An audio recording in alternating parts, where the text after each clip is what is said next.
Hi, I'm Lori Chilcote.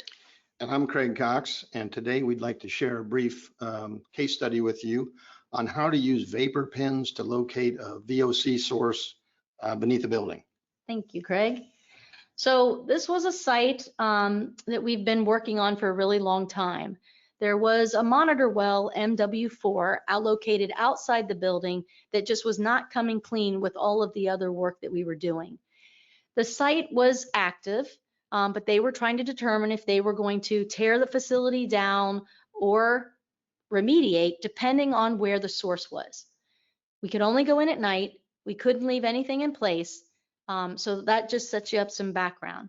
When we talked to people on site, they indicated that PCE was the only solvent used on site. And the environmental engineer indicated that the UST and vapor degreasers were probably where we would find the source. Those are the green boxes located on your picture. And as I mentioned, we had done extensive soil and groundwater data already on this site, hence understanding that MW4 was not coming clean. So we knew the source, the VOC source, was going somewhere underneath the building. So to help us refine the conceptual site model, we used vapor pins 30 at a time to go in and collect samples, as Lori said, at night. And so at the end of each night, we would take the 30 samples and extract the points, take them back, clean them, come back in the next day, install and sample and extract another 30 sets. So within 1 week, we had 156 points with laboratory analysis or samples for analysis collected as well. And from there, we moved on to evaluate the data.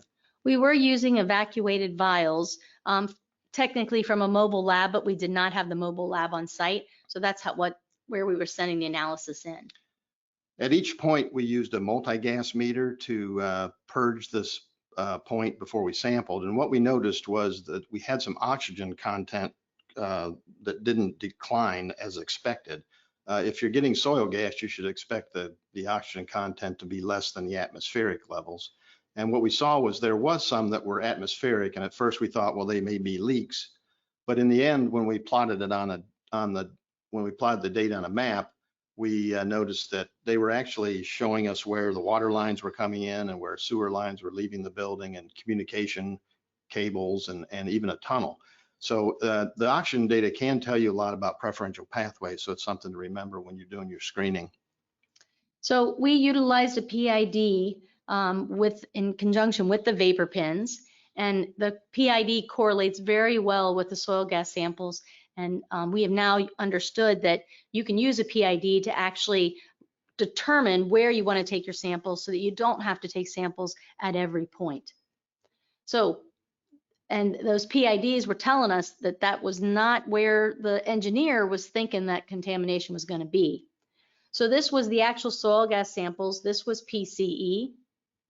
As you see, a little bit of TCE, which we at the time was thinking it was degradation. Now, this allowed us to do a focused soil campaign. So these dots, PCE in blue and TCE in red, at a depth of 15 feet is actually soil sample results. Yeah, so what we did was we used the vapor pin to help us define where we wanted to do our drilling. And that saved a lot of time and money because all the drilling was inside of an active facility. So they were a little nervous about us being in there to begin with. And the important thing to remember is that even though we took just a sip of air right underneath the slab with the vapor pin, we were able to locate a DNAPL at 15 feet below grade. Yep. So we used a GIS map and aerial photography and placed that on the site to determine when the release occurred. And that can be helpful if you have insurance that can help you pay to clean up the source. And what we learned from that is that you can see that the red dots, the blue dots really coincide very well with the outer perimeter of the building in 1950. And so they were doing what they were kind of asked to do back then, is you took the solvents outside and just dumped them on the ground to kill weeds and those kind of things. This conference will now be recorded. Thank you for taking the time to watch our case study. We do have additional case studies available for other ways to use the vapor pin. you have any questions, you can send an email to info@vaporpen.com or go to the contact page and send it directly there. Have a good day.